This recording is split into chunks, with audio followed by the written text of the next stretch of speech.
because I'll just yell the first 10 minutes. And we are live. Well, I guess it's particularly I'm loud. I guess I should say.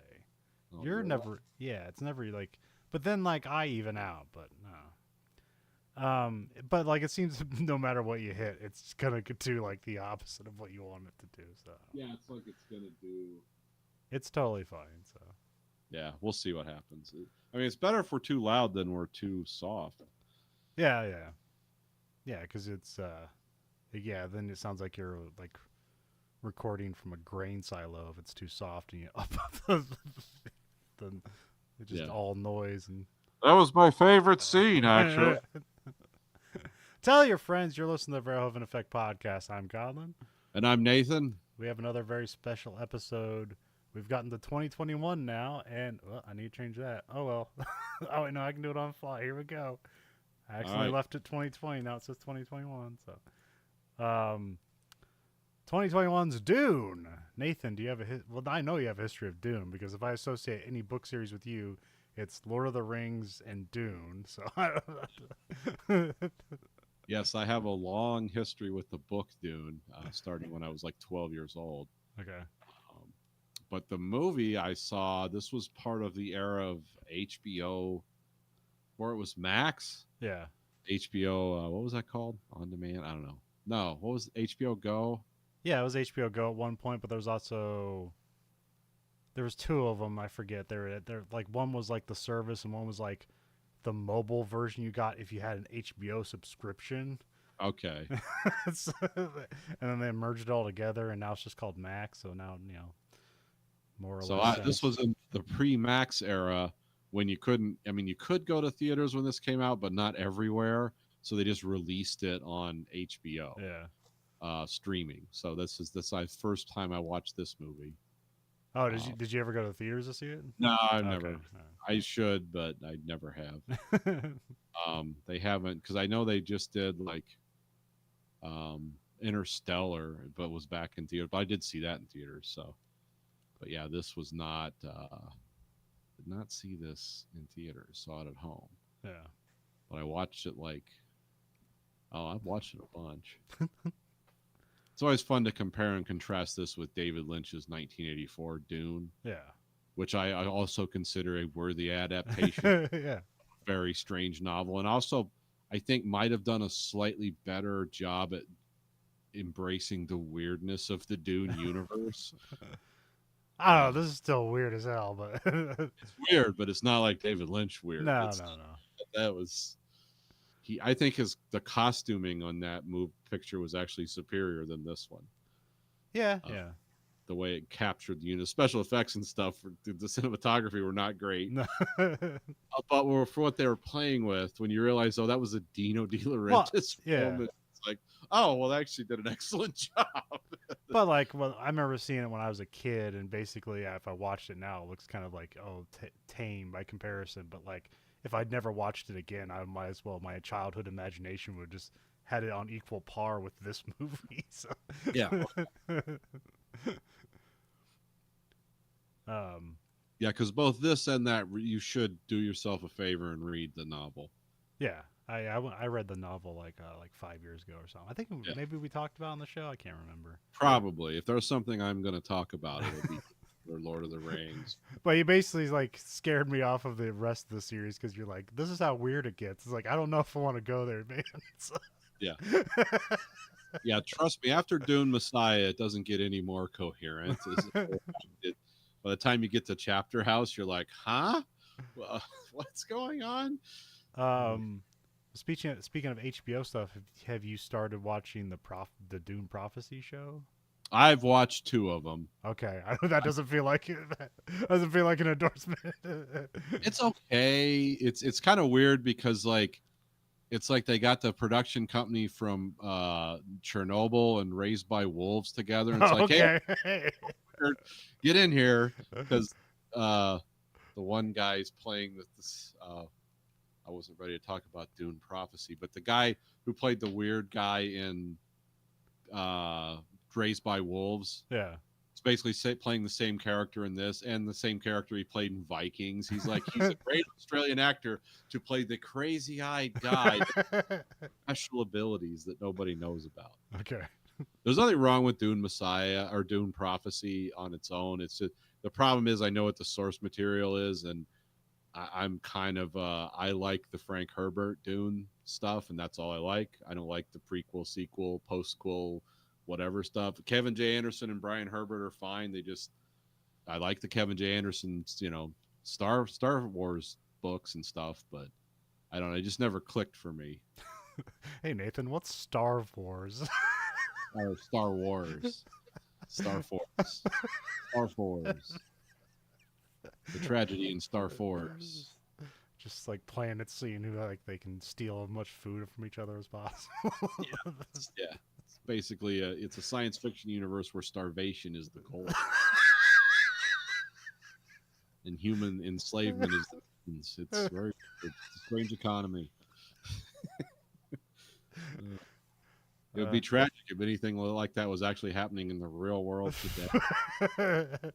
Thank goodness.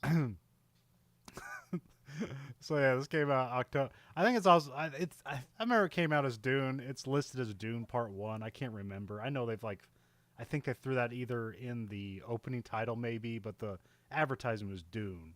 Because also like the very cool minimalistic advertising where every letter is just the same shape turned to make all the different letters. So it's like, that's awesome. It's simplicity done well. And they also like re-sing or reimagined a Pink Floyd song in one of the trailers. Okay. Which that was kind of interesting and expensive. So this director, Denis Villeneuve, who we love, who we haven't done any of his other movies. We probably would have came across him, but like he's kind of I don't know. Do you think? I think he's might be the best director right now. I don't know. Do you think? It's between him and Christopher Nolan, but Denis has not quite crossed that line of complete. Christopher Nolan gets to do more original stuff. It's amazing what Denis can do with shit that's adaptations that should basically fail, and they succeed because of him and his crew and all that. So yeah, he hasn't crossed the line of complete. He has not disappeared up his own ass yet. No. Hang tight. You never know. Yeah. But yeah, so far I haven't watched all his filmography, but as far as I know, he doesn't have any misses. Although some people don't like Sicario, but I can understand that. So, I mean, it's uncomfortable to watch. Yeah. But then again, so is Prisoners. Yeah. And Enemy's just cool. Enemy's beautiful, but strange. And then, French Canadian Denis Villeneuve, who is of the I don't know if you know the Villeneuve family, but they're like basically like royalty up in Canada. There's several famous race car F1 drivers that were Villeneuve. The track that F1 races in Canada is called something Villeneuve. It's like a park. It's an artificial park in the middle of a river. So yeah, so he is of royalty, I guess. Well, not royalty, but just a really rich family. So yeah. But he's a good artist. So hey, sometimes nepo babies are really talented because they got to spend all their free time working it out. So. Oh yeah, I mean, if I didn't have to like build cars and could just explore my artistic talents, I'm sure I probably wouldn't be doing what I'm doing to get to work. So, cinematographer is Greg Fraser, who last time we saw he did Rogue One, a Star Wars story. That's right. Mm-hmm. Yeah. Which was an amazing looking film, and so of course he comes back here and makes another amazing looking movie. So, and continues to make. Oh, now I'm gonna get mixed up here because I don't know any of these people who wrote this. Well, weirdly, I didn't get any credit for Frank Herbert, but we got the first writer, John Spates. She did the Failure Mummy movie, the Passengers movie, Prometheus, which is infamous to us, and we'll get to at some point. The Doctor Strange movie. So okay.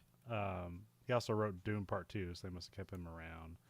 Denis Villeneuve gets like a middle credit here. It's all and the word and, so none of these people wrote it together. It was just kind of like passes. And then Eric Roth, who, let me look up real quick what the hell he did. Oh, he did Killers of the Flower Moon and Forrest Gump, The Insider. So Yeah, he's also like in his early 80s or late 70s by now. yeah, So because he was doing stuff like like in the 70s, he was writing. Because what was the last time he showed up? Movie I know. Oh, You're the Dragon, like okay, 1975. Oh, Forrest Gump. yeah. He wrote The Onion Field, which we covered in one of our stuff. Oh yeah, that's right. Oh, he's Oh, uncredited. Never mind. man. Oh, keep that one to yourself. The Concorde Airport 79. You know, the film that finally killed the franchise. Finally found something crazy enough to kill that franchise. Plane went to the moon. Oh, can't do that. We made it into a submarine already. um, and then the cast is Timothy Chalamet, yeah, is that how you say it? Or Chalamet. Chalamet, yeah. Rebecca Ferguson and Zendaya, and a bunch of other people we'll get to. So as we come across them, it's a whole cast of, and some are regulars, like like Dave Bautista shows up. Basically, Denis Villeneuve just forcing, like, finding the best wrestler to turn into an actor, and so like everybody loves him. It's like, is he a great actor? It's like, I don't know, but I like him in everything he's in. So Yeah, he always looks cool. I mean, when he's in a Denis movie, he just kind of looks like reserved and quiet and like something about to explode at all times, and then he gets to be funny in the Guardians of the Galaxy movie. So like he's picked his roles generally well and had great directors to work with. So Yeah, he plays to his strengths, definitely. yeah. Because when he Well, did like also he does like cabin, or was it the cabin at the end of the world or something? yeah. That was a pretty understated performance for a Okay. guy that looks like that. Now I guess he's a lot smaller. He says he cannot maintain that and be healthy anymore. So I guess he's a slim down Dave Bautista. Yeah.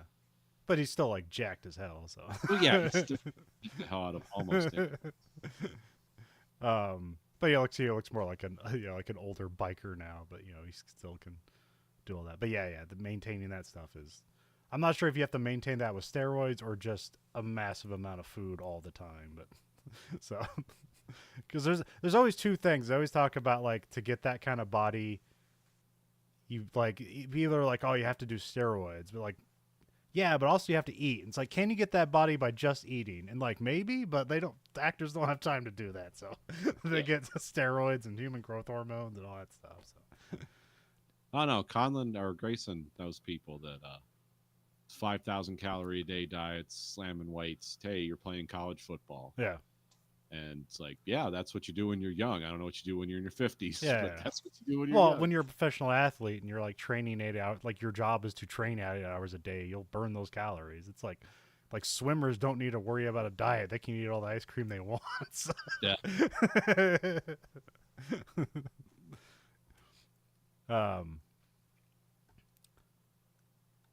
Yeah, I guess that's but yeah, this is a very expensive movie, and I'm guessing it must have made enough money back because I know there was some contention that being released under COVID, they might never get a second part done. So they did, second part, and as far as I know, that's been hugely successful. So I think you're getting a part 3 eventually. So Estimated made $500 million back. I don't know what okay, estimate that, but that's what again, the Hollywood, this is like these statistics are, I don't know who they're for. It's but we look at it well, to was we try to use box office to measure success, which tends to be like the least like it's like the least important aspect of a movie to determine success. But whatever, they're out there. So yeah, I mean, it's one of those things that happened during the COVID-19 pandemic. And that's when the government was just like, our business is printing money. So who knows how much money they made or what they got. But I'm glad they did get the sequel. yeah. It was cool to see. So we have Act 1. We get weird voices playing. This is even before the titles or even like the studio credits pop up. And then we get like this weird voice. Yeah, we get weird voices. And then there's a written on screen. It says dreams are messages from the deep. So I'm guessing these are the worms talking here. No, those are the Sadokar. Oh, okay, okay. Yeah, that's the Sadokar language. Well, there's sometimes when like they're around the worms and they what they call the worms salute or something like that. Shai Halud. There's like you hear these voices similar to this, but I don't know. Yeah, yeah, that's the messianic voices. Okay. Those are the voices of the what's he actually hearing? Um well, we'd have to explain like who the Bene Gesserit are. That's Which this movie doesn't explain. you just have to. That's why I said you got to read the book, watch the movies. You'll appreciate it more. I mean, it's not like the book explains it either. It just introduces a concept and then moves along, and then it's like amazing that well, they must have done a good job writing this because nobody like full stopped and went like, "What's this?" Like, I'm not moving until you explain everything. Well, when Frank Herbert was publishing these books, do you know who published them the first time? It was like Playboy or something. No, it was the Shilton company that made the repair manuals for cars. Okay. Because everyone, Frank Herbert and his agent shopped these two, were like, "Yeah, this is a mess. What do you? No one's gonna buy. I can't publish this. I can't." And so they talked Shilton into it. And because Shilton made kind of oversized tech manuals. Like, oh, the first edition Dune books looked really cool because they were kind of oversized. They had great cover art, and it was in the I think it was in the '60s, and yeah, but that's who published them, and then they kind of got popular, word of mouth, and then a larger publishing house published it. I don't know in print wise if there's a lot of editing differences between the first publication of Dune and the main publication. When they went into wider publication, that's a trivia I don't know, but I know that Frank Herbert kept copious, massive amounts of notes. Okay. Everything he did. That's why, like his son and Kevin Anderson can like write 15 or 20 novels because this is giant stacks of notes that Frank Herbert kept. So yeah. But yeah, the voices that Paul hears, those are the voices of his ancestors. Oh, okay. All right. And of the future at the same time. Yeah. I mean, yeah. Yeah, it's kind of weird. We open on a windswept desert. A voiceover talks of Arrakis. I think this is the Chani character. Yeah. Or is it Jessica? No, I think it's Chani. It's Chani. Okay. We see machinery is harvesting spice on the planet, and I wrote an Iraqi ambush, but it's a Fremen ambush.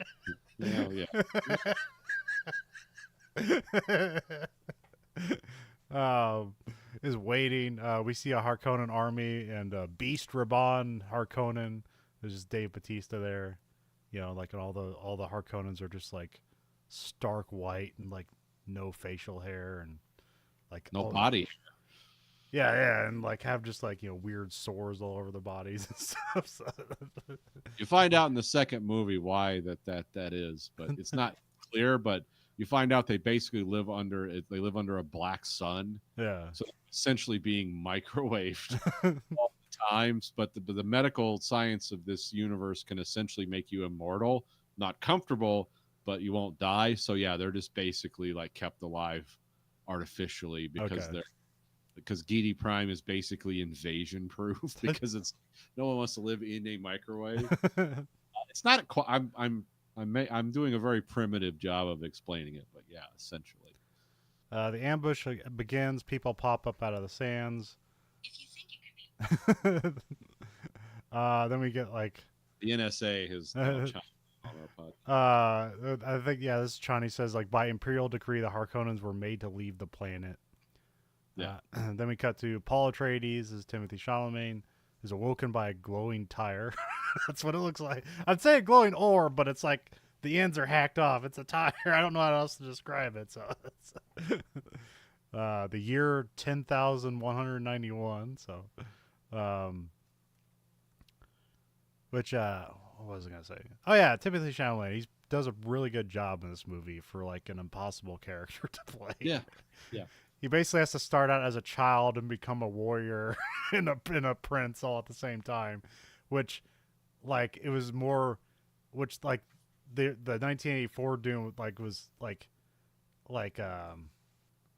Kyle MacLachlan did the best job he could, but he's not really a kid. He just kind of Yeah. can act like a child. So. Yeah, it's the young Paul Atreides. He's like 28.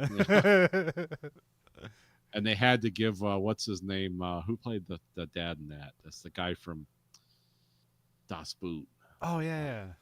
I can't think of his name, but yeah. Anyway, they had put the reason he had a beard was because him and the guy who played Paul, Kyle MacLachlan, or Kyle MacLachlan, like they looked similar. yeah. And so they had to get Jürgen Prochnow. Okay. Great name. Yeah, he also had a distinct German accent, and Paul had no accent. So it's Yeah. like, well, this is weird, but whatever. Hey, sometimes royalty, they send their kids out and they don't raise them, and so they have different accents. Yeah, that could be. But yeah, this was a lot more in line with the book, where it's like a older teenager. Yeah. Or in the case of Timothy Chalamet, he could be anywhere from 14 to 20. Like, he always looks young. Yeah. Well, yeah, when you're thin like that, so. And he can also pull off the action, which is hard to do when you're that thin. So, he seems like a dancer to me, like someone Yeah. who's trained in dancing. Yeah, because he moves like it's like he's whisper thin, but he also moves with strength. It's like it's believable what he's doing. It's like, yeah, he can swing that knife around. He's not going to be holding up a shield while Dave Bautista hammers sledgehammer, but yeah, he can move out of. Well, there's also an entire universe where it's like it's all about the movement, not about the striking speed or power, because that works against you. You need to like have like fast and then slow movements. Yeah. To break the shield. The slow blade penetrates the shield. Or slow bullets or slow bombs. Don't explain exactly how, but that works too. But they have to be calibrated to the exact frequency. So that's how bullets will go through shields. When they do that weird thing where they stop and then they keep going and it starts vibrating. Yeah. It's because they can calibrate themselves to the frequency of the shield. But if you just fire them uncalibrated, they just bounce off. This is the Caladan homeworld of House Atreides. We see Lady Jessica Atreides. This is played by Rebecca Ferguson, which she's great in a really weird role. Yeah, a very weird role. It's like you got to be a mother, and you have to. She's got to be like a secret agent, a mother, a trainer, like a queen. All these things all at once. I guess not a queen. Whatever. A duchess. She is officially the royal concubine. Which because they mix a lot of, because this is just space feudalism. Yeah. So they mix a lot of terms together, but she's the royal concubine, Her Majesty Lady Jessica of House Atreides. Okay. But she is not officially in succession because the women, basically all the women who marry the dukes or have children with them are all Bene Gesserit, and it's known that they are. It's not a secret that they are. Because they put themselves in charge of like, yeah, we'll raise your children to be geniuses. Duke is like, yeah, I want my kid to be smart. So they all have these concubines, or most of them do. The only time they intermarry in families is to stop wars and stuff. But once you're there's a form of traditional feuding called Canley, and if that's War of Assassins, which is what the Atreides and the Harkonnens are in, so they can never intermarry. And if you're an ally with one of those two groups, you cannot marry someone from that family. So it's a weird system that's never fully fleshed out. But yeah, that's why like Duke Leto has a concubine to have this child because. And does Atreides is that completely made up name, or does that have any history whatsoever? It's a cool name, so I just was wondering. It's the according to Frank Herbert. It is a combination of a Greek and Celtic ancestry. Okay. So it's a combination of names that would appear both Greek and Celtic lore. That's why they use bagpipes a lot in the book and stuff, and they have weird instruments they play. I think bagpipes appear in this movie too, actually. But yeah, so they're like a combination of Greek and Celtic mythology. Well, like a lot of the landscape is just like rocks and green. Yeah, it looks like Ireland or something. Yeah, and there's there's seemingly no buildings anywhere. There's Castle Caladan. Everything else is under the water. Okay. because remember the Atreides always play to their strengths. It's like we mastered water, now we must master the desert. Desert that power. because they hid everything under the water on Caladan because water is a good insulator against like nuclear bombardment and stuff because it stops radiation. So I think the only thing above ground was the castle, but that goes more into the lore of the books, Yeah. not the movie. The movie doesn't just it's just like cool scene, cool scene. We got Yeah, 600 yeah. pages of material to cover here. Paul. Yeah, so Paul's having breakfast with his mom. It's weird because she's like, "Use your voice," and so we're introduced to the voice where he's like trying to force his mom to like give him juice, and then she uses the voice on him, and it's almost like time skips, and he's like doing a thing for her. So, um, yeah, this is the Bene Gesserit manipulation techniques. Yeah. But he can't fully master it. So, but it's like men aren't really supposed to be good at this, so it's like unusual that he can even attempt it or something. Isn't that the thing?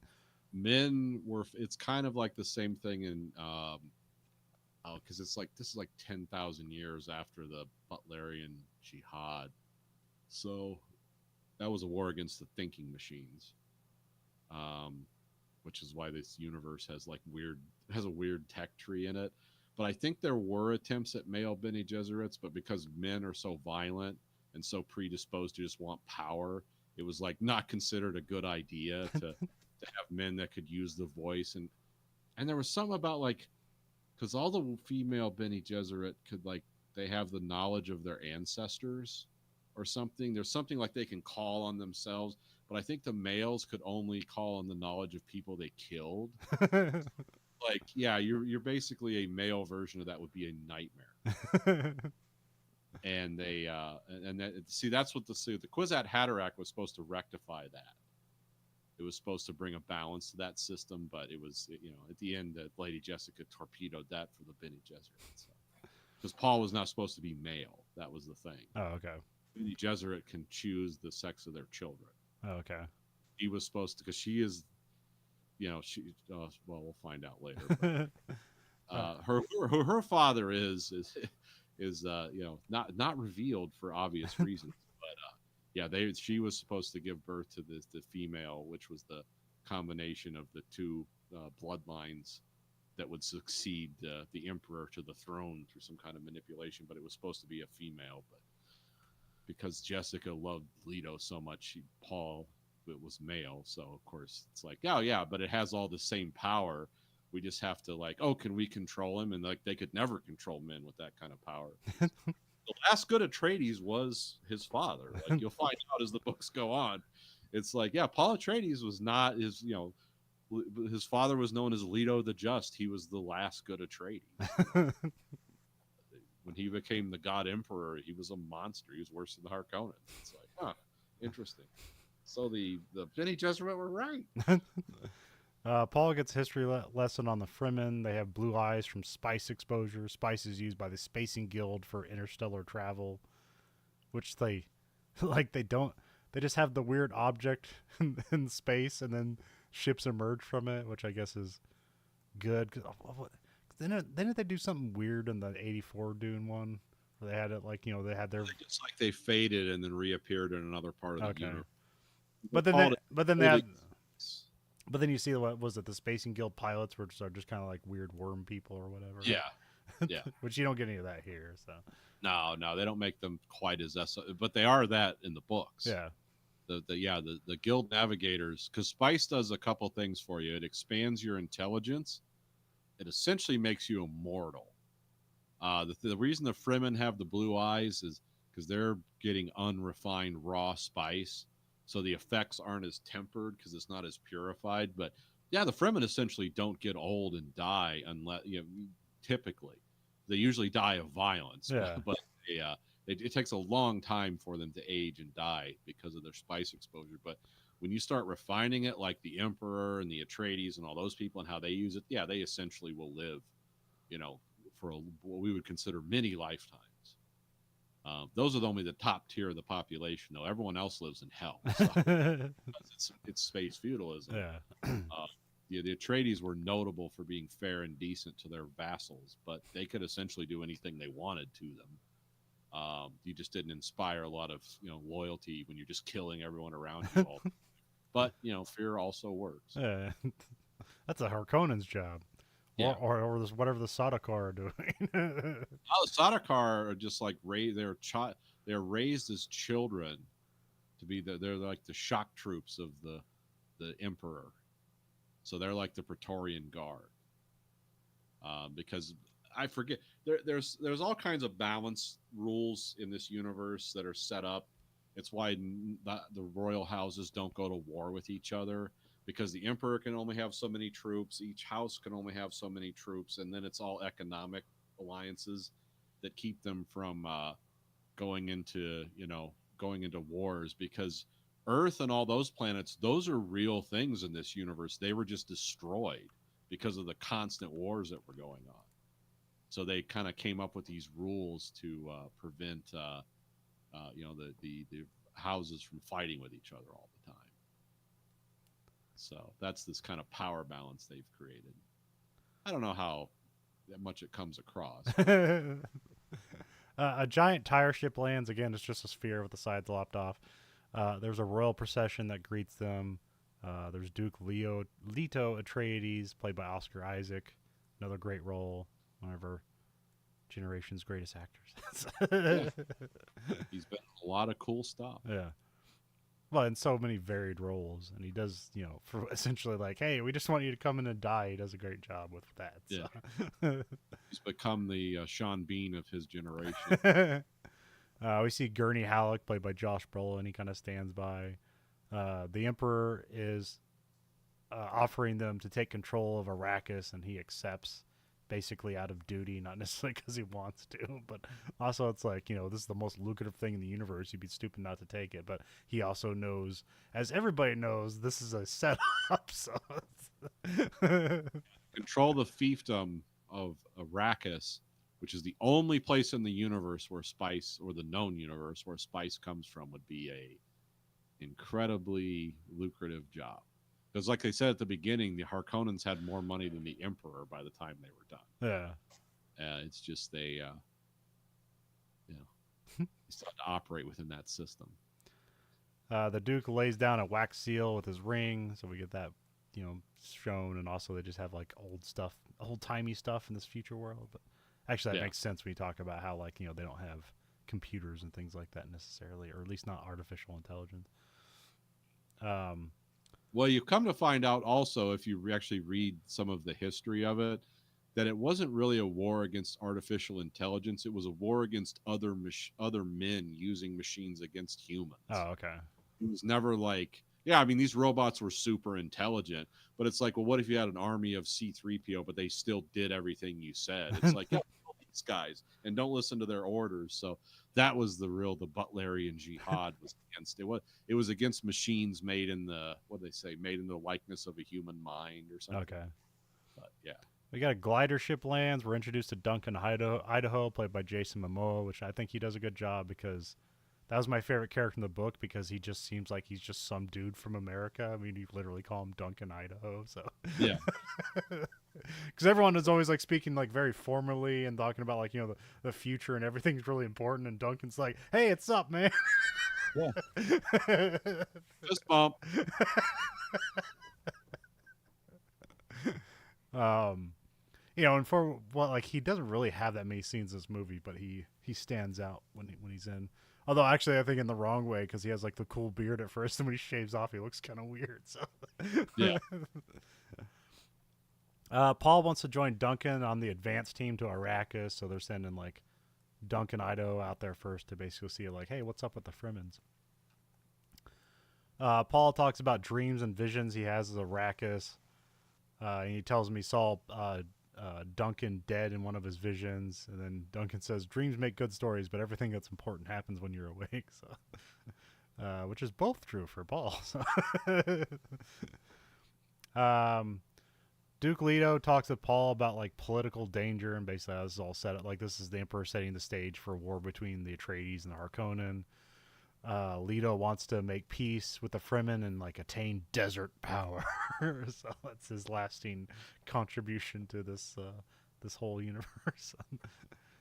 Is that idea. Then we cut to Gurney Halleck shows up for some combat practice, and here we're introduced to like the personal shields, where like slow movements can penetrate a shield with the knife, but like not fast ones. But you still like What a Holtzman field does essentially, and you can die. It's a crucial technology because it's also the Holtzman field that is how they can fold space and basically travel instantaneously. yeah They can compress gravity and create like a space can then a ship can occupy those two spaces at once and then separate and travel through it. So that like Holtzman fields can do a lot, but essentially a Holtzman field will react with an equal amount of inversive force to anything that it is subjected to. so If you go hard at it, it will reacts strong, reacts hard. Yeah. So. But you have to dial in a Holtzman field because you can dial it up so strong that you'll suffocate because it won't even air. Yeah. So in order to function and fight, you have to turn it down to a point. But it's like, but then if people know how to like move quickly and just like press against it until you go through, like they can get through the field. Which there seems to be here some effort to attack quickly as like almost like a distraction to then get into a slow kill or whatever. So Yeah. It's interesting. What you try to do is lock up, like how boxers just hammer at each other, and then they yeah. That you're trying to do that so you can get in with a knife and press it through the shield. Yeah. But really, essentially, what Holtzman fields do is they eliminate the laser gun aspect of science fiction. Yes. Because if you use a las gun, which is basically a matter type weapon, that essentially a las gun when it hits stuff, it basically blows the electrons apart. It's incredibly powerful. You see las guns used in this a few times. Yeah. But if you use a las gun against a Holtzman field, you create a nuclear blast that's proportional to whatever's powering the las gun times 10. I don't know where the times 10 comes from. Yeah, if you shoot one of these at a Holtzman field, it will feed back into the las gun and you'll have like a 1 megaton nuclear. So they make sure the shields are down before the las guns go. Because the las guns are the things that just look like thin beams, but they go right through shit and just destroy it. It's like, they have those, but people don't carry them as personal weapons typically because you're going to run into a shield and then it's not going to be so good. It's the ultimate Pyrrhic victory. It's like, but now we join each other in death.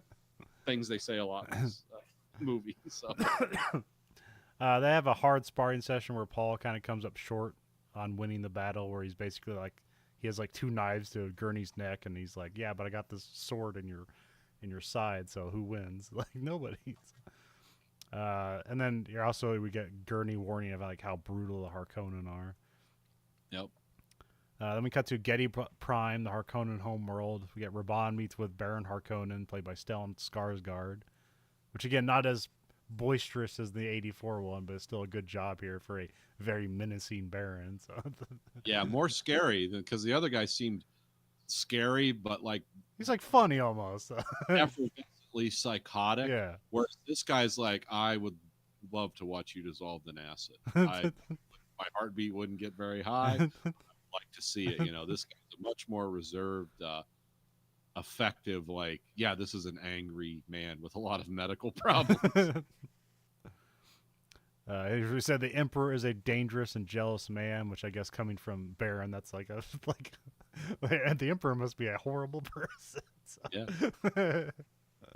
Shaddam the Fourth, House Carino, not mentioned, but we see the Spacing Guild transport ship tunnel thing. So it's just almost like a hollow tube in space. It looks, but like they give it the right angles, where it almost looks like different from every angle. I don't know. It's interesting. Yeah, it's a lot more interesting than just disappearing and reappearing. Yeah. It's like it's a portal of some kind. Then we cut to a ship lands on are they on the Bene Gesserit planet? I can't remember. Jessica wakes Paul. No, they're on Caladan. Jessica wakes Paul, and the Bene Gesserit are here to question Paul and his dreams, and like it has to be a secret. Here's where they introduce that Jessica and Paul know sign language. I can't remember if that's a thing in the book or not, but all the houses have their own secret battle language. Okay, all right. One speaks a language called Gallic, which is basically English. I believe I think they changed it for the movie and made it into sign language because all the Atreides soldiers respond to it. Yeah. Like, because the Harkonnens, there's a different language spoke amongst them. The of course the Sardaukar speak a different language. Everyone has their own kind of secret language, and then everyone speaks like a baseline English. Yeah. So it is kind of Well, I it didn't. was called they were called battled languages. Yeah. Well, I didn't know if it was like because like there's they even show later on like if the Benny Gesserit can basically make you do whatever you want through like the power of the voice. Like, well, cover up the voice, and it's like, well, now can't talk, but they still can with their hands. So, but Yeah. you're saying like this is like Atreides how like battle language or whatever. Yeah, well, because when she's on, we'll get to it, but when she's on Arrakis and she's looking for the who's going to be the house servants or whatever, and she does that thing with her hands and it says "prepare for violence," the soldiers immediately draw their knives. So it's like, yeah, that's an Atreides thing. Okay, and I imagine maybe that cool like sword thing where they go like to the heart and to the head like has some deep meaning that I don't know. That might I don't remember. I know that they always because Duncan, because I forget because Duncan was like a master fighter swordsman, but Gurney was more like a he could command men, but they both taught him kind of different ways to fight. But I think the thing with the holding it to your head was something he learned from Duncan because Duncan's like a master swordsman from some special school or something. Right. Now in the movie they could have just made it into something cool that the Atreides do. The Atreides will borrow things from other people. It's like, oh yeah, you're the best guy for this. Cool. Yeah. Paul's brought before the Reverend Mother Mohaim. Guinness Helena Mohiam. Okay. Played by Charlotte Rampling, which I forget the last time we saw her. She's in a bunch of things. You've seen her in something. She is. He or she uses the voice on him, and he has to kneel before her. She holds a needle called the Gom Jabbar to his neck, and he has to put his hand in the box of pain, or just the pain box, whatever. Which I remember that was like a conversation I learned from another podcast, and I ask you, it's like, well, the Gom Jabbar's the needle, then what's the pain box? And there seems to be no official name for the pain box other than pain box. So. Yeah. We also see that like Lady Jessica stands outside and she like feels the pain from Paul as well. So we also get that. So because that makes more sense when Leto dies and she feels it. And it's like, well, I guess they both feel it. It's like, all right, Dad's dead. So here's where we get the cool line: "Fear is the mind killer," which I think got straight from the book, right? So yes. Okay. All right. Paul fights back and looks at the Reverend Mother with defiance. Paul takes his hand out of the box and it's fine because basically like. Oh, what's the thing? Basically, he could die at any moment here, either from the needle or like pulling his hand out or whatever. But he has to keep the hand in and take all the pain and fear, or he'll die or something. So. Yeah, he basically has to prove he can transcend his animal-based desires and urges.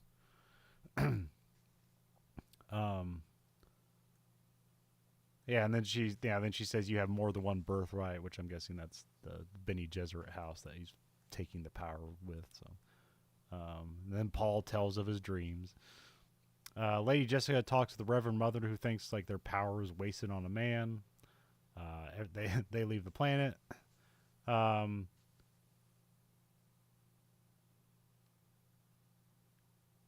yeah, here they talk about the intervention to bring about the one, someone who can bend space and time at their will or whatever. So yeah, that's the Benny Gesserit's plan to create some super being. So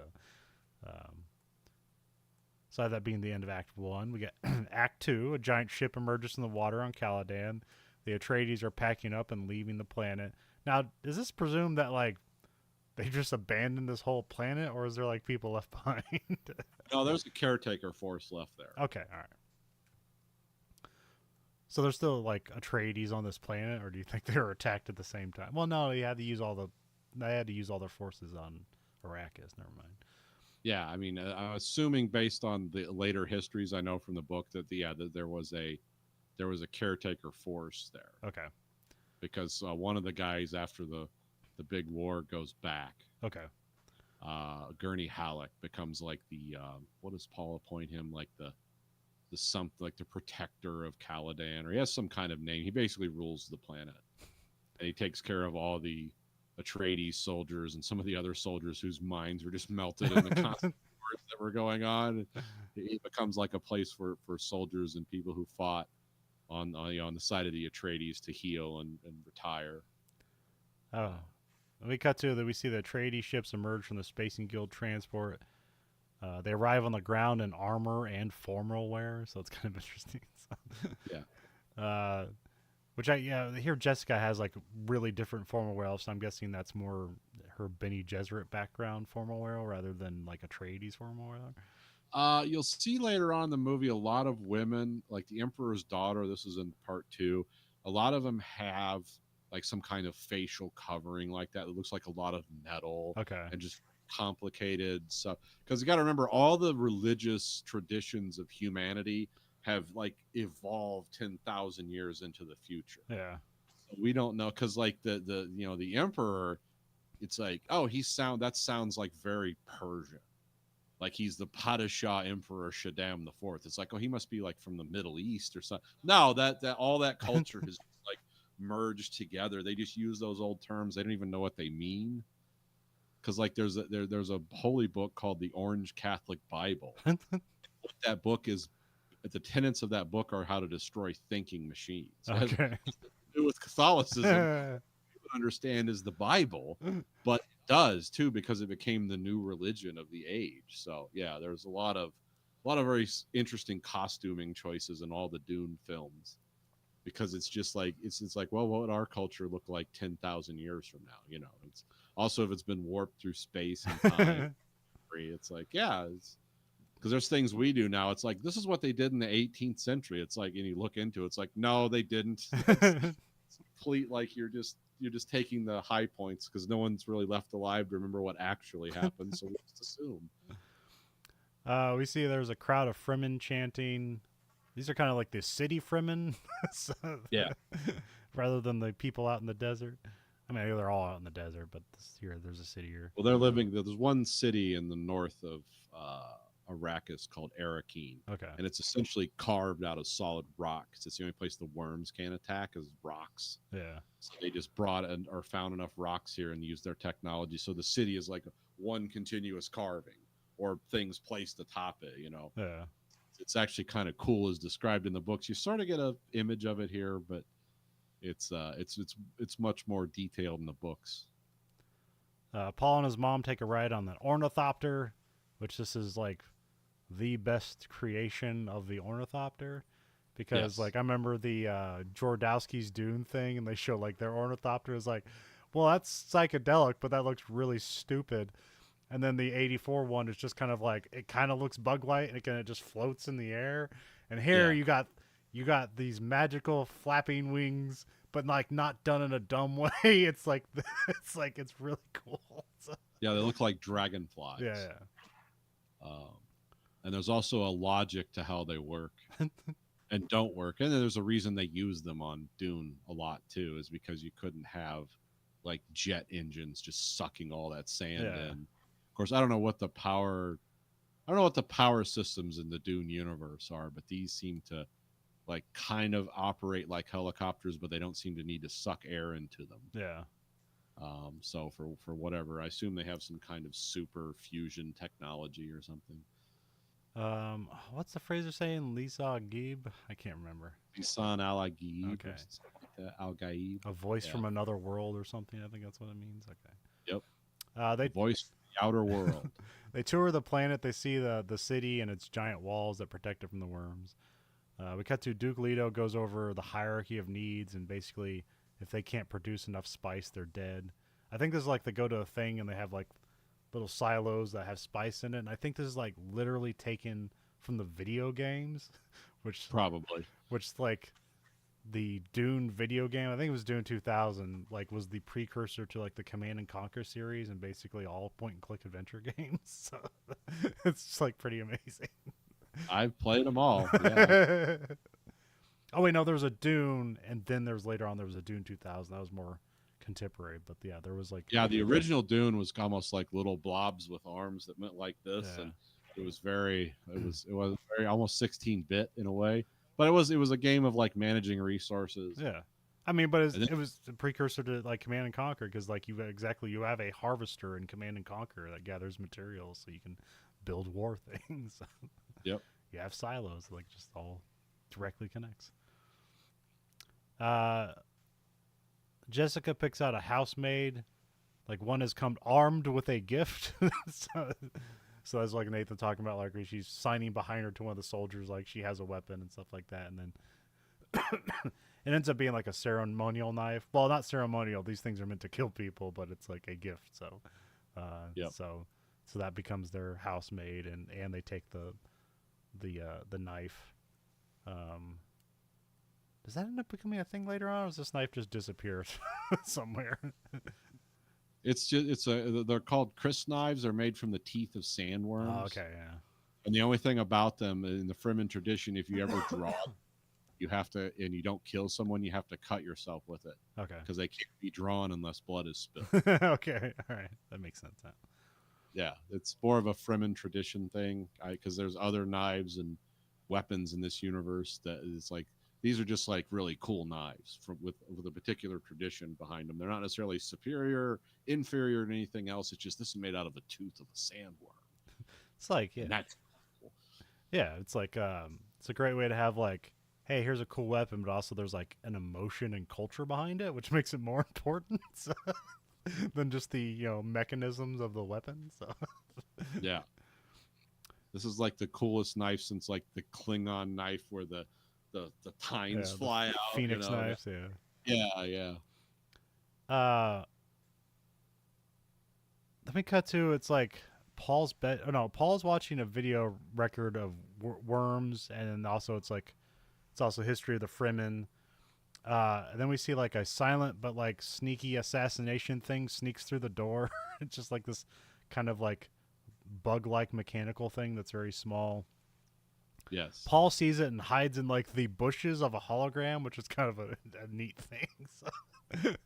So, These things are called hunter seekers, by the way. yeah. Paul stops the hunters. Have to be operated by humans, no machine, no computer mind. Okay. So So yeah, Paul's able to stop the hunter seeker, which I forget. It kind of stops right in front of his eye, but he's able to like grab it before it like hits him or something. well, the lady who was introduced as the housekeeper, the Shadat Mapes, the housekeeper, she opens the door and immediately it tracks the movement and flies towards her. Oh, okay. He's psyching himself up to grab it because he's like, it's going to be, I got to grab it tight because the suspensor field on the bottom will make it slick because it's just floating. Yeah. It's like, so it's, yeah, so that's when it turns to her, he grabs it and then shoves it into the wall and it explodes. Then they reveal they like open up a brick thing and there's a Harkonnen that was like left buried in the building to attempt assassination, but he's already dead. So I don't know if or did he just kill himself or what's going on. I'm assuming something. Okay. Because I think in the book how they explain how those work is they take your eye out surgically and put it inside the seeker. Now this wasn't big enough for that. The one in the '84 movie was, and so that thing is. There's some kind of way it transmits the signals from your eye because it's your eye into your brain. Oh, so because he killed the hunter seeker, he killed the guy driving. Yeah, okay. Probably overloaded his brain. A lot of one-way trips in the Harkonnen. If you have a job there, it's use once and destroy. So, yeah, everyone's flash paper in the Harkonnen house. Then we cut to the Reverend Mother meets with Baron Harkonnen. She expects the Harkonnens will attack and demands Paul and Jessica not be harmed, which he does promise that, but. Of course, it's the Baron, so it's going to be some weird, monkey's paw like agreements. Well, yeah. Now there's a few things that happen here. That there's a fan theory here. Remember the weird spider thing? Yeah, it's crawling around, and Baron says, "Oh, it can't hear us or whatever," and then she uses the voice on it and immediately retreats. Yeah, and then they step into this thing, and all of a sudden you can't hear them talking. Yeah, in the Dune universe, that's called a no field. No one can listen in on you, and nothing can happen in there. And you can get no field so powerful that time itself doesn't affect what's inside them, so you can preserve things for a really long time. But for the purposes of this, the no field they were in is because no one can hear what they're saying outside of that field. There's no way to eavesdrop because then when she leaves, he tells his mentat, Piter de Vries, it's like, we'll take them to the desert, and the desert kills the weak. My desert, my dune, and then he floats up in the air like Jesus or something weird. It's like, okay. But remember the spider thing for later, because there's a cool fan theory in this movie that I kind of like. Oh, is it not just that it's like one guy's wife or parts of that guy's Yeah. wife? Okay. That's what. No, they never say it, but it's like, oh, okay, this gives that a little more weight. Then we cut to an Atreides planning meeting. Harkonnen left them garbage tools apparently, so they have to figure that out, because if they can't if they can't make money off the spice, then then they, I don't know. I don't really know what the if not making money, the implications of like. Oh, if you don't have spice, the Spacing Guild won't run. Oh, okay. Basically the universe will grind to a halt. Okay. The spice is what gives people like their mental abilities, and because all these people, the Bene Gesserit use it, the Emperor, the Spacing Guild. I don't know if the Mentats use it. It was always implied they use something called Sappho juice, but they're the pure math. I don't know. We haven't really talked about the Mentats very much. That's Thufir Hawat is the guy. He's what's that guy's name? That Stephen McKinley plays him. It's kind of the Weasley guy with like the black lipstick or whatever. No, that's Piter de Vries. Okay. He's the Mentat for House Harkonnen, but they all have that black dot. Oh yeah, the guy with the kind of like his eyes go milky when he's like calculating things and stuff. Yeah, Okay, yeah. Those are Mentats. Okay. Now, Piter de Vries is a little different. He's because they paid for him to be made that way. He's what's called a twisted Mentat, which means he has no morals. But like the one like Stephen McKinley, the Thufir Hawat Mentat, like he's a moral person. Yeah. He's also like what they call a master of assassins, which means he's running the war against the Harkonnens with the Atreides, like fighting their secret war of killing. It's like a constant Cold War where you just assassinate each other's agents. It doesn't really come up much in the movie. As a matter of fact, Thufir Hawat does not get a lot of screen time in this to really understand what a Mentat is and how they work, but they're basically human calculators. Okay. Duncan Idaho lands in the city and he's greeted by Paul. Duncan talks about living amongst the Fremen for 4 weeks. He says they fight like demons.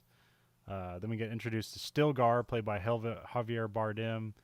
So he's a Fremen that shows up, and he's like seeing if the Duke Leto is legit or just another occupier. And we get a thing where he spits on the table, and they're like, "This is an insult." And like Duncan's like, "No, this is like a great no, he means well." And then Duncan spits on the table and thanks him for his like precious gift. Yeah. Yeah, there's actually a concept in the Dune universe where all the Fremen say the outworlders are what you call water fat, because the Fremen have lived in the deep desert for so long they actually require less water than normal humans. Whenever they see a normal human, it's like, I can't believe how plump he is, because they're basically the beef jerky of humanity. Really good with knives. That's more of the book. It doesn't come across as much here because it can't. Because to wear a still suit, as the books describe it, you're basically wearing a space suit the whole time. Yeah. Like, you're not taking your mask off and your goggles off every time you want to talk to someone. That would be a waste of form. It also you can't just act in a space suit. Yeah. Why would you pay big actors? You're just gonna act. But it's also we see that Leto's because when the Harkonnens are here, they just constantly attack them for whatever reasons.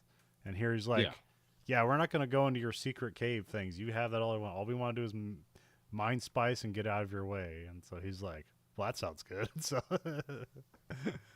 He also, says I recognize you or something like that. Oh wait, no. Stilgar says that to Paul. So yeah. Let me cut to Duncan goes over the ingenious Fremen technology, where we get still suits, the thumpers, the compasses, because the electromagnetics there are all weird, so they have to have 2 moons.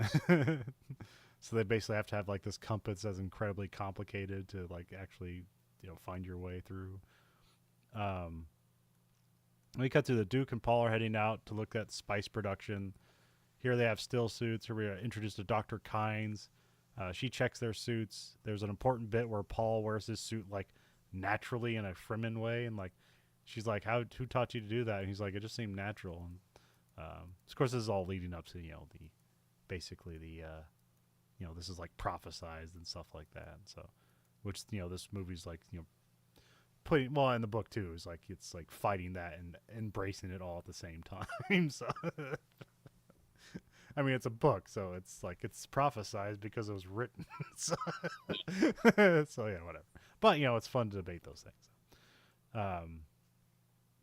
We had it in Tenet last week. We'll have it here in Dune. So Yeah. they head out to the desert on an ornithopter. They come upon a dust cloud from a harvester.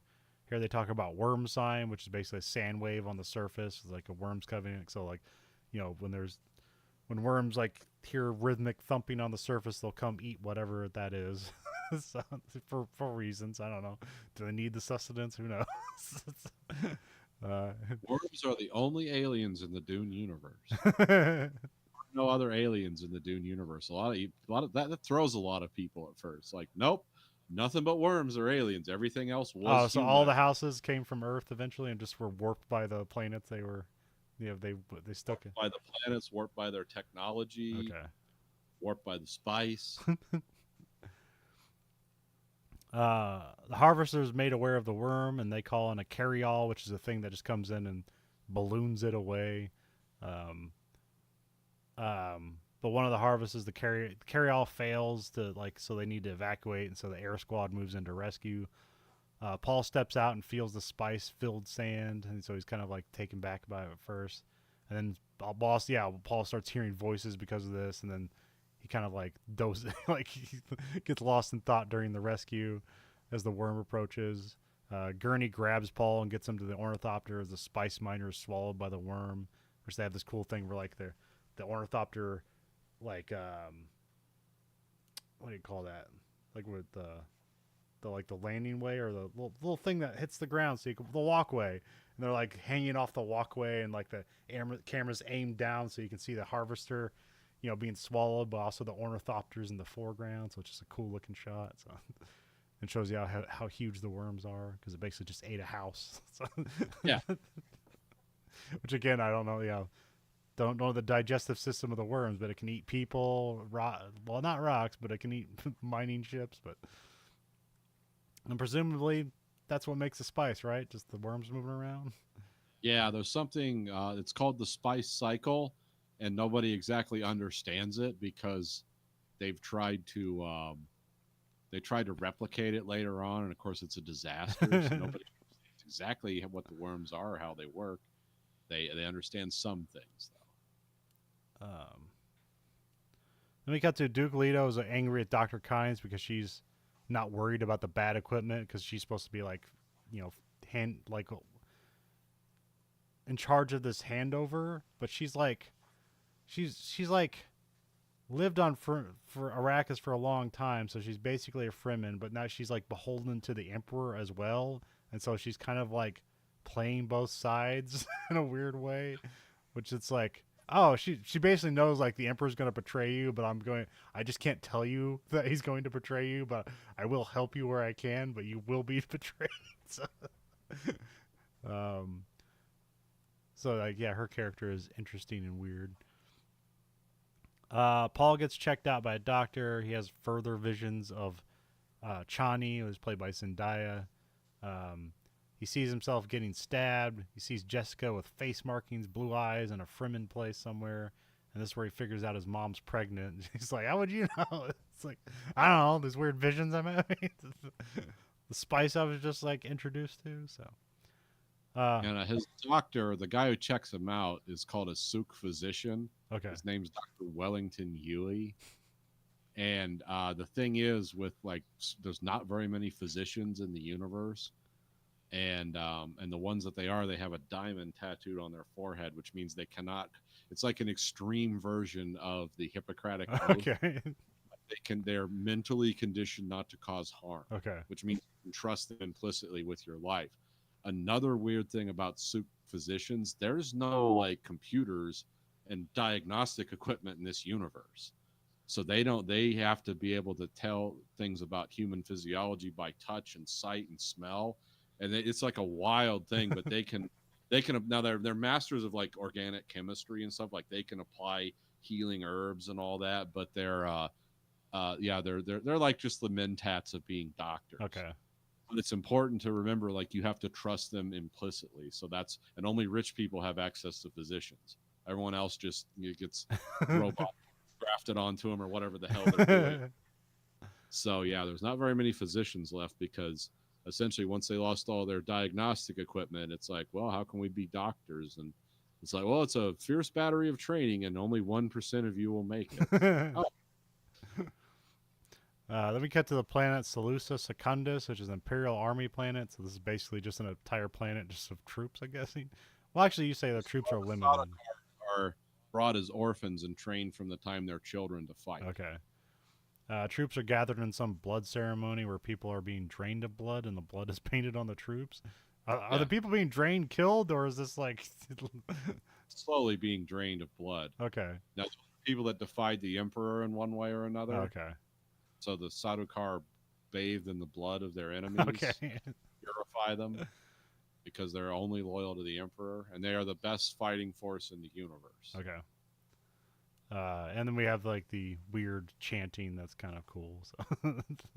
Yeah, it looks like they're having some kind of weird raid. Somebody's the whole time. Then we cut to Jessica and Leto have a contentious and fatalist talk about like, you know, how everything's gonna happen. He just like, hey, just like protect my boy. She's like, well, I'm his mother. It's like, I'm not asking you as a mother. I'm asking you as a Bene Gesserit, which is like an interesting like turn. It's like he doesn't need a mother. He needs an assassin. Then we get to it's nighttime. Everyone's going to bed. Then we see 3 guards are shot and paralyzed outside the chamber doors. The power is shut off. Leto awakes, seeing like flashing off in the distance, and so he sneaks around and he sees a body. He calls security, but nobody answers. He approaches the body, and it's a Fremen maid. He gets shot in the back with like a special dart that penetrates the shield he has, so like it, you know, hits and then slows down and then just slowly penetrates, and eventually that would be calibrated to his shield's frequency. You'd have to know the shield frequency. Then we see it's like the doctor that's betrayed them, which like I guess that's why like all these people aren't dead. They're just like, you know, paralyzed from some medicine or whatever. Yeah, he won't kill anyone, but... Then Gurney is awoken and told that the shield is down. Atreides troops run to get to arms. Then we see the Atreides ships are being bombarded. So we see like, you know, these like nuclear warheads or something like break the shield and then explode inside the shield. It's very cool looking.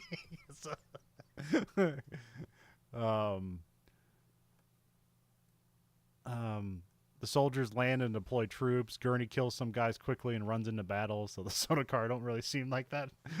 But eventually they all win. So those are Harkonnen troops. Oh, okay. The Sardaukar appear later. Okay. They have like grav stuff where they can float down Yeah. on you. The Harkonnens have it too, but the Sardaukar do it a lot better. There's a stair fight. They fight the Harkonnens at first when the Sardaukar jump behind them and kill all them. Yeah, this is where you see like their gravity drop thing, because it's also just like silent, so that's what makes it extra deadly, because like you can't hear them coming at all. So, the doctor reveals he betrayed the king to get his wife from the Baron, who's being taken apart like a doll. So that's where you assume like, oh, that must be that weird spider thing or whatever. So yeah, it's the only reason that would appear. It's a good film. If it's not true, then I don't know what that was all about. I think that's what was going on. That's just part of the cinematic universe of Denis Villeneuve, because he has a thing with spiders, which I still haven't seen. That's in Enemies, right? I haven't seen that movie, so. Oh yeah, you should watch that. It's great.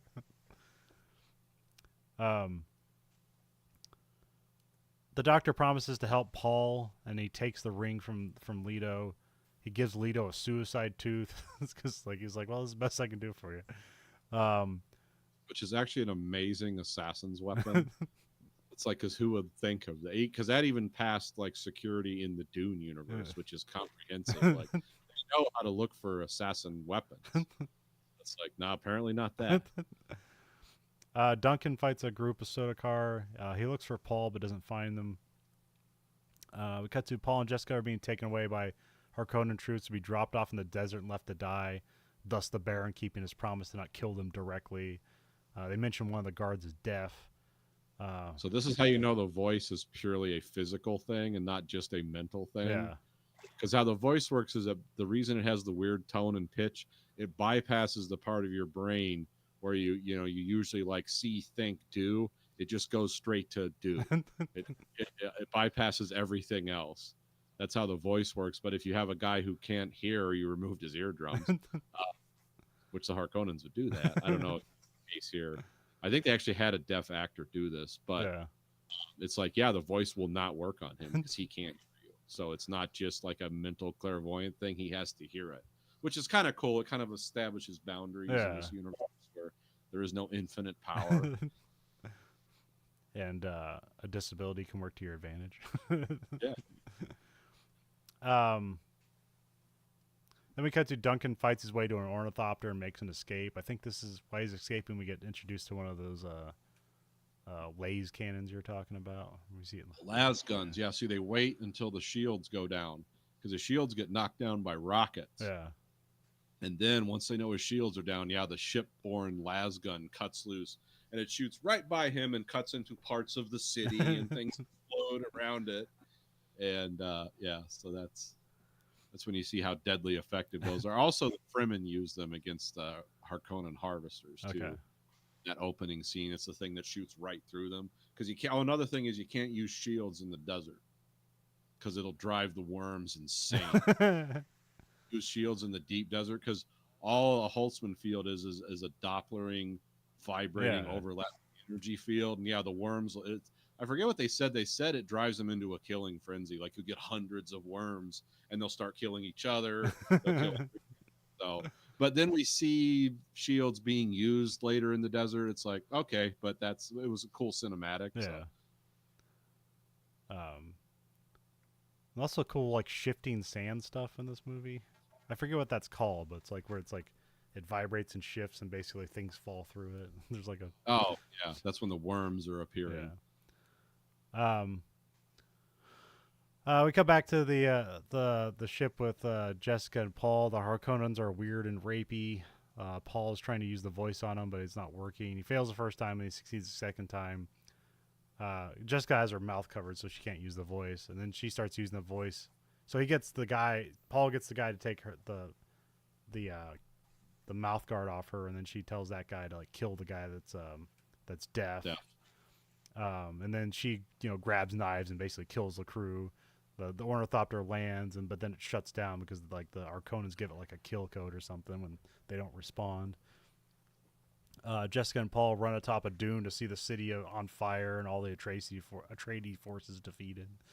So it's not. Well, and also remember, as an aside, inside the Harkonnen ornithopter, Dr. Yui scratched his diamond symbol. Oh, okay.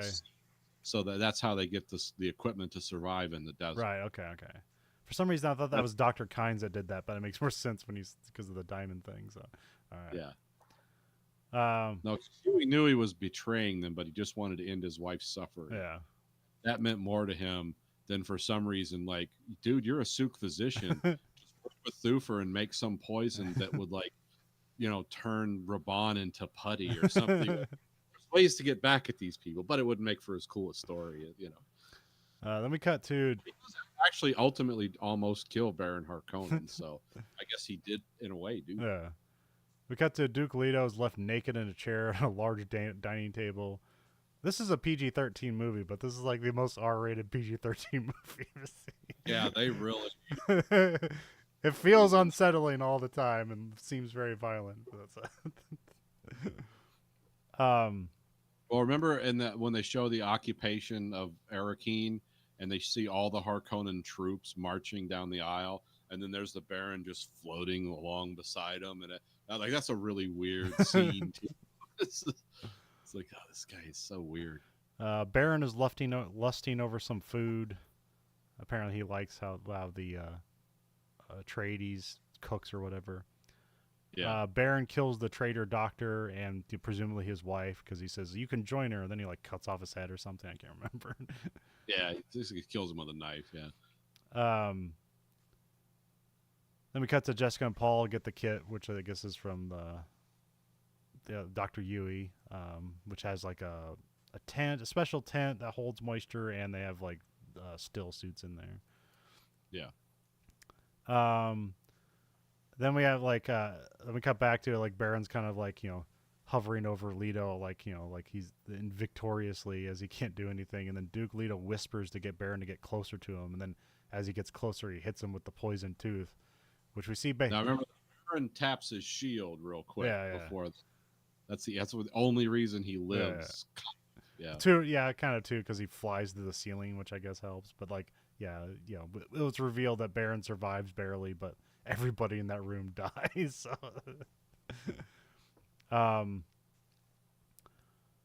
Let me get to Duncan lands near Dr. Kynes, very pissed because he's like, "You knew this had happened." He's like, "Yeah, I couldn't tell anybody. I was bound by the Emperor or whatever."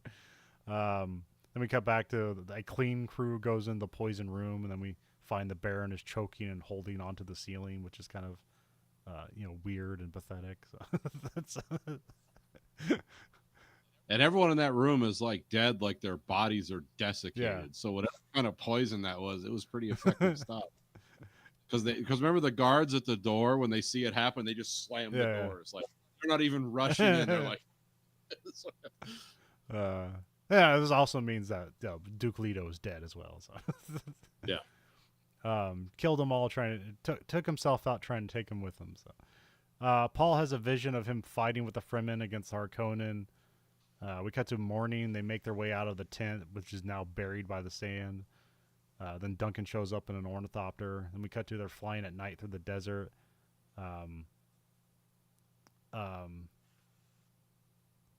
Talk about how like the Sardaukar has been like is an intervention by the Emperor because like their involvement means the Emperor's involved, and so this is like now it's a whole thing.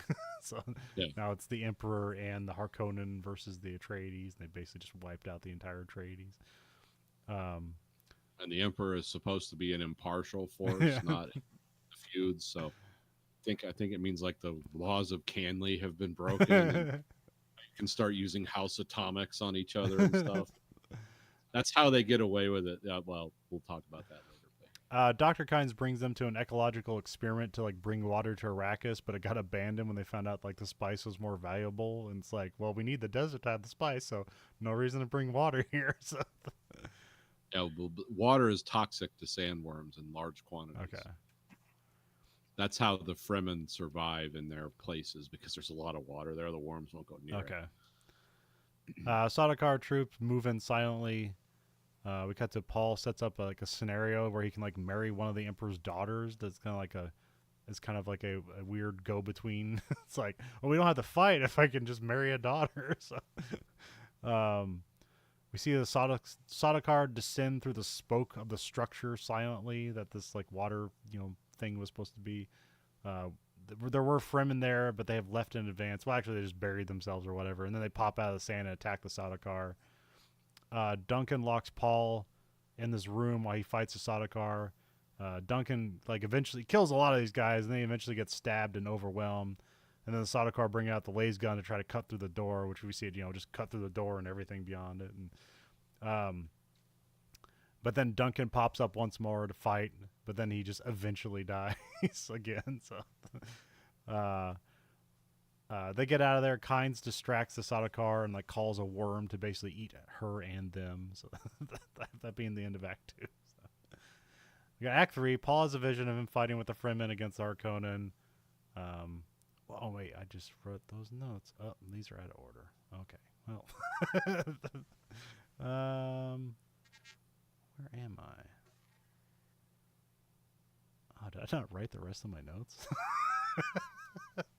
Paul and Jessica fly away. They're being chased. They escape missiles by flying into a sandstorm, which Raban just tells his dad or his uncle, the Baron, that like, hey, there's no way they can survive that. That's also where we see the Baron is bathing in this like tar pit to cure his poison, which is like very visually interesting and weird. So, Then we cut back to like Paul crashes the ornithopter, but they're still alive. I kind of like scrub watched this last bit here. I thought I kind of messed up time when I actually had an hour left and I didn't. So if you want to jump in any more things I'm missing here, I don't think you just go ahead. So, they run away and put on still suits. Paul and Jessica go find the Fremen. It's night and they're trying to sand dance, but a worm comes their way regardless, and then they get chased to the rocks. The worm pulls up before them, which seems like, is this like an important moment? So it's either an important moment that like the worm halted before Paul, or it was just distracted by a thumper. Like, it's up for you to decide. So, It kind of leaves it ambiguous. yeah, Yeah, they were doing what's called sand walking, yeah. which is the Fat Boy Slim song teaches us. Walk without rhythm and you won't attract the worm. If you walk without rhythm, you never learn. Weirdly enough, Christopher Walken was the main character in that video, and he is also the emperor in Dune. But according to Denis Villeneuve, I didn't know that. Okay. Right. Well, thanks. They find Fremen and they end up in a fight. Stilgar like gives his word for Paul and Jessica, and this is where they pulled the one knife, so he has to like cut his arm, so it gets the taste of blood. Here we have Paul meets Chani for the first time, where she's basically, because like Paul had some gun out, which I don't know what it was gonna do, but it could have killed everyone. I guess I don't know. As some kind of secret dangerous weapon that seemed to exist everywhere in this universe. But Chani was like waiting right behind him, saying like she could have killed him at any moment, but she didn't. And then Paul is challenged and accepts a fight. Paul doesn't want to kill this guy, but then he kills the guy. So, yeah, Paul. Well, Jamis, because at first Stilgar was saying, "Well, kill the woman, we'll take the boy and teach him in our ways. The woman's useless or whatever." And then she bests him in a fight. okay, yeah. Stilgar, because Stilgar's like just going to kill her, and of course she like twists his arm behind his back and slams him to the ground, puts a knife at the back of his head or something. He's like, "No, you won't kill either one of us." So by the rules of the Fremen, it's like, oh well, yeah, he's weak now. He was defeated in combat, and not only in combat, but in combat with someone he said was inferior. So now Jamis wants to challenge Stilgar for the leadership. And right, as I missed this because I was scrub watching it. So yeah, go ahead. Yeah, and then and he wants to kill Jessica too because she beat the leader in combat, and so then Paul says, "I will be her champion. She won't fight you. I will fight you." And then we have this cool fight scene with Paul and Jamis. Who's like, Jamis is one of the best Fremen fighters, period. But Paul's been trained since toddlerhood how to fight. But Paul keeps fighting him until he has a knife to his neck, and then he's like, "Yield, yield," and Stilgar's like, "No, you have to kill him." And Jessica's like, "He's never killed anyone before." He's like, "We don't fight to yield; we fight to death." The Atreides are always honorable. It was always you fight until somebody yields, or you kill them if you have to. So eventually, he beats Jamis like 3 times, and Jamis goes crazy. He's just like insane because he thinks he's messing with him. Yeah. Then finally, Paul just buries a dagger in his chest and lets him go. And then Jamis like looks up on him and he thanks him. Like, thank you, like basically thank you for letting me die with honor. Yeah, he holds his hand as he dies. And then we have this throughout the rest of the other movie and this movie. Who does he always talk to when he needs to know things about the desert and the Fremen? He's always talking to Jamis. Because remember, he not only does he get the wisdom of the past of his mothers, but he also talks to the people he killed. Oh, okay. Huh. So that's I don't know. They don't make as big a deal out of it, but it is like this is why there are no male Bene Gesserit. Essentially, Okay. It's like because they gain powers 2 ways, and they're way too violent. And could imagine if like someone like Vladimir Harkonnen had the power of the voice or something like that'd be a nightmare. They'd be unstoppable. And then Paul asks to join the Fremen, and they walk into the desert, and that's the end of Dune Part 1. So, yep. Which is like almost anticlimactic, but then that we got a second part, like it kind of makes it worth it. So, yeah. Because like I don't know, as a film adaptation, do you think this is pretty top notch? They did a great job. Yeah, visually it's cool. Let's see. I'm gonna go down the list of negative things I've read about this because I only have good things to say about it. lot of people thought it was very boring, that it did not get to the point quickly enough, that all the performances, except for maybe Timothy Chalamet's, were fairly uninspired, and he didn't have a lot to work with. Yeah, there's all kinds of things like that, which to me screams not fans of the book or the lore, and really this isn't for you. Because this is one of those things that's kind of like, because Lord of the Rings, they had to do like 9 hours worth of movies almost, really 20 hours if you throw in all the extra scenes. I don't know if there's like a 14-hour version of Dune, but I do know like the lore of the universe, and I don't know how difficult it was.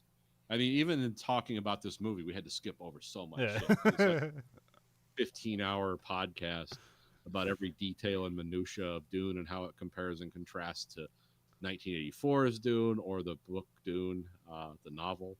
So, yeah. So it's either you're going to like this or you're not. Yeah. And that was so as an adaptation, I would consider it.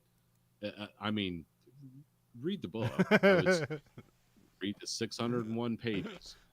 Not all the concepts and ideas, if you're not used to weird science fiction stuff, are going to come across. It's from the mid 60s.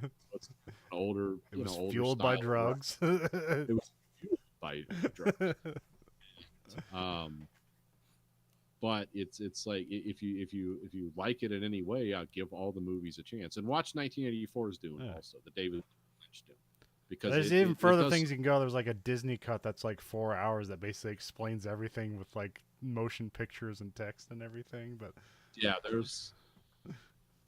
I heard when they came out with the 84 Dune, there was like pamphlets they were handing out. That explains the history of, because it's a lot to cover. It's something that might have been better as a mini series. Yeah, which they did make. They did make They made a Sci-Fi Channel Frank Herbert's Dune miniseries, which I remember. And they made the Children of Dune sequel. Yeah.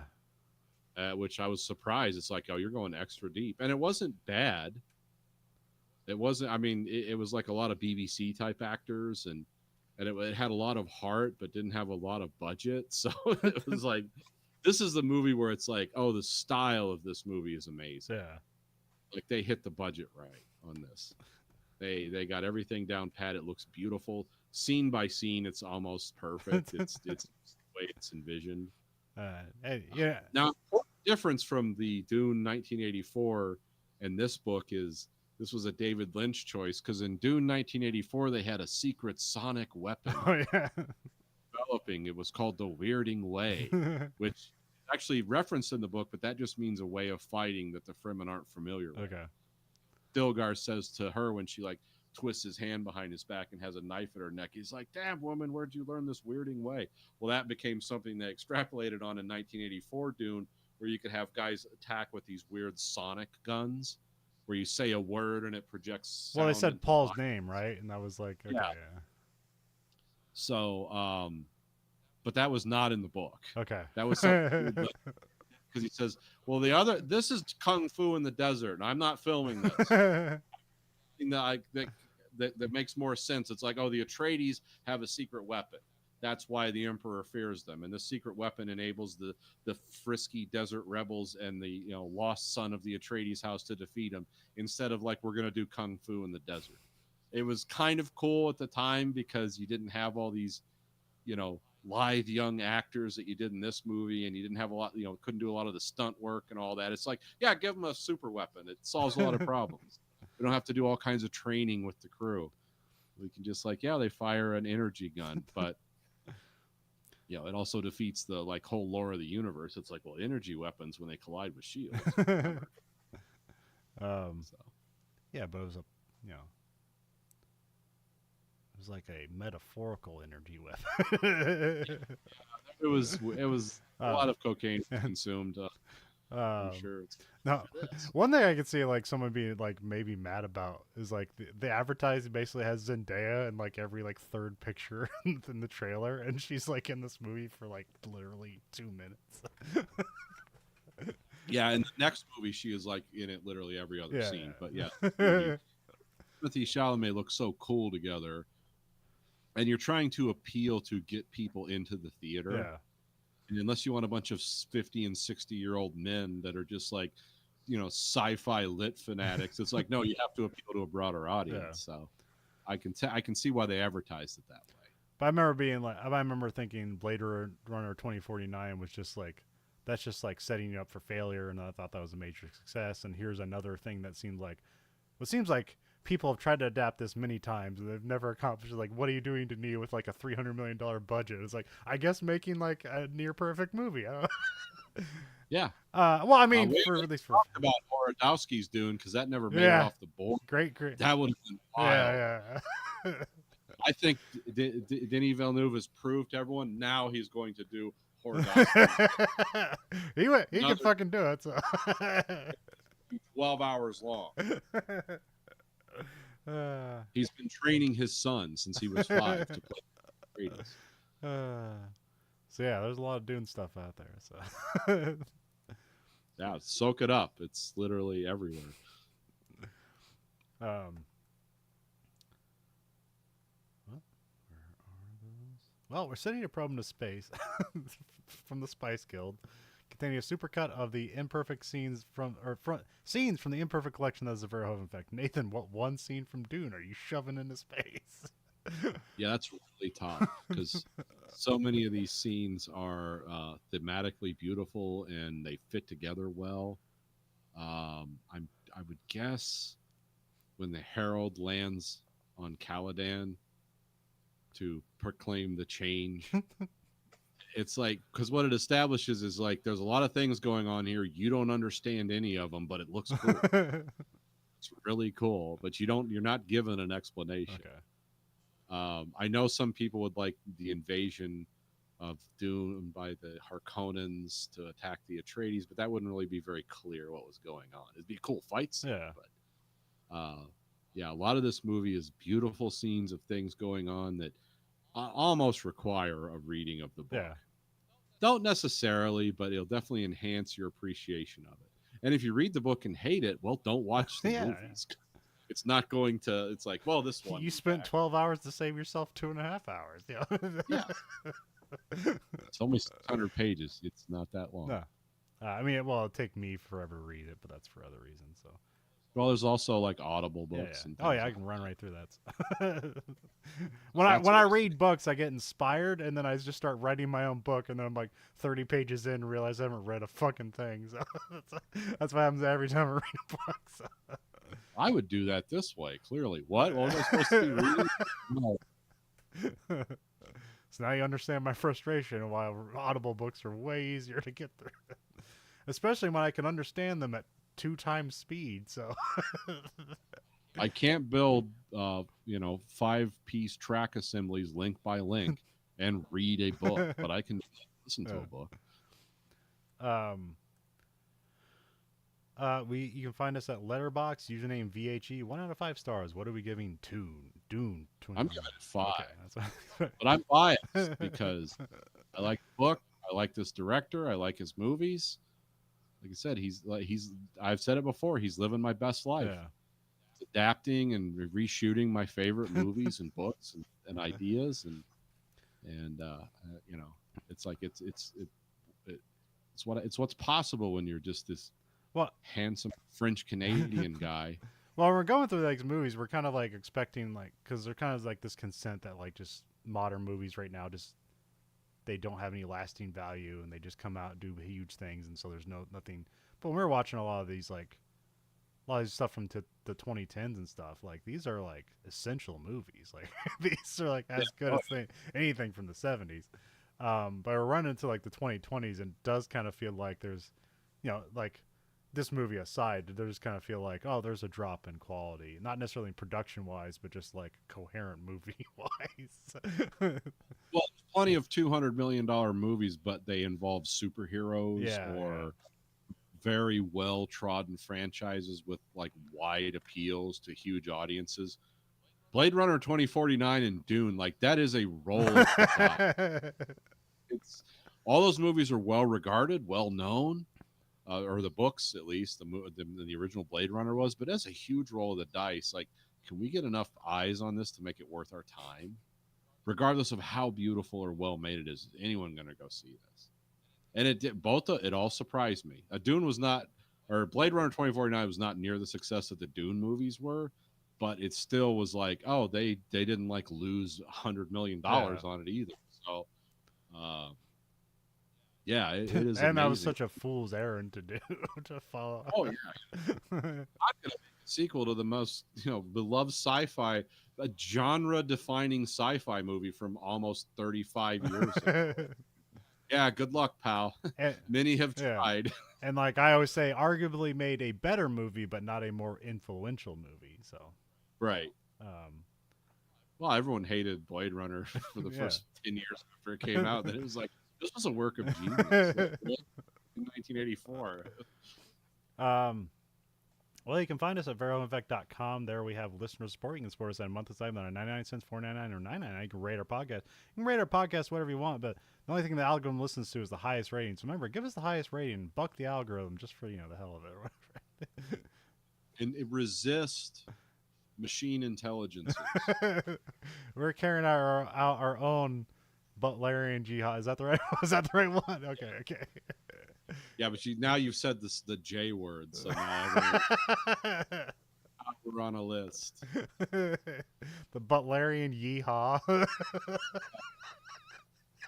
The hee-haw, the Bulgarian hee-haw. You can find us at Twitter at Verhoeven Effect. You can find us on Blue Sky Social at Verhoeven Effect. And you can find us at Facebook at Verhoeven Effect. And you can find us on YouTube at American Greed Factory and watch both this and that show live and unedited for whatever we do it again. Yeah. All right. So for the Verhoeven Effect podcast, I'm Conlon. And I'm Nathan. Goodbye.